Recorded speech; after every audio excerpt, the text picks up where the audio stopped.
Hi, I'm Simon from Visualise. We create memorable design that brings people and brands together. Your identity system doesn't have to be extensive to be effective.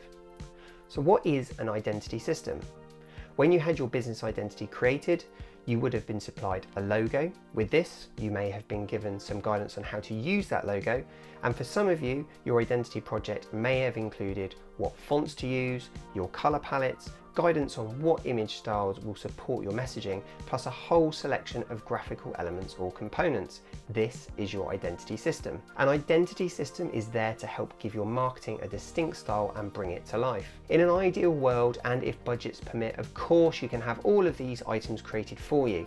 But more often than not, just making sure you're representing your business consistently across all your marketing and your design is the key to building consumer confidence. Sometimes it's better to understand how to use a few simple brand elements like the fonts and colours that support your logo rather than being baffled by a system you then can't use. It'll help your audience become familiar with the content you're creating and stay tuned in to the messages you're putting out there without breaking the bank.